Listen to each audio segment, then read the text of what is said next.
Cancer से लड़कर ज़िंदगी जीतना एक बड़ी जीत होती है, लेकिन कुछ लोग इस जीत को सिर्फ अपने तक नहीं रखते बल्कि अपनी कहानी से दूसरों को भी हिम्मत देते हैं। आज हम बात कर रहे हैं महाराष्ट्र के तसगांव की नेहा परवीन गौस की, जिन्होंने कैंसर को हराने के बाद महाराष्ट्र की सबसे ऊंची चोटी कलसुबाई को फतेह किया और एशिया की दूसरी सबसे गहरी घाटी संदन वैली का सफ़र भी तय किया। नेहा सिर्फ 26 साल की थी जब उन्हें कैंसर डायग्नोज हुआ। उस वक्त वो एक टीचर के तौर पर काम कर रही थी। उनके लिए वो दौर शारीरिक और मानसिक तौर दोनों तरह से बहुत मुश्किल था।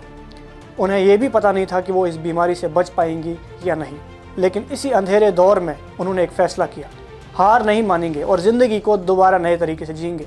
इस पूरे सफ़र में उनकी माँ उनके साथ मजबूती से खड़ी रही। नेहा के मुताबिक जब सब कुछ टूट सा रहा था तब उनकी माँ ही उनकी सबसे बड़ी ताकत बनी। कैंसर के इलाज के दौरान एक रिश्तेदार ने उन्हें एक व्हाट्सएप के ट्रैकिंग ग्रुप में ऐड कर लिया।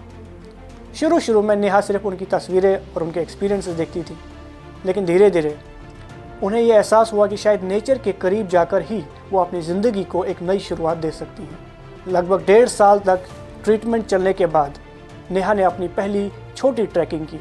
वहाँ उन्हें एक अलग ही सुकून मिला।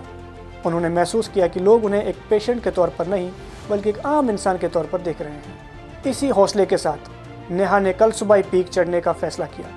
परिवार को फिक्र थी कि उनकी कैंसर ट्रीटमेंट के बाद भी उनकी डाइट और सेहत दोनों से जुड़ी कई पाबंदियां थीं, लेकिन नेहा का हौसला किसी पहाड़ से कम नहीं था।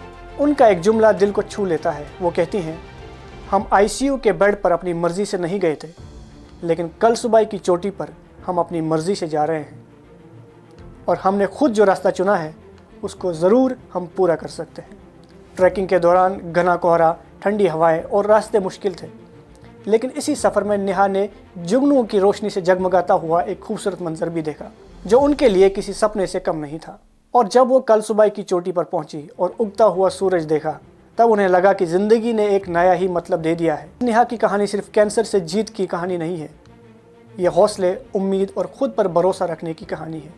कभी कभी ज़िंदगी हमें सबसे मुश्किल इम्तिहान में डाल देती है, लेकिन अगर इरादे मजबूत हों तो वही मुश्किलें हमारी सबसे बड़ी ताकत बन जाती है।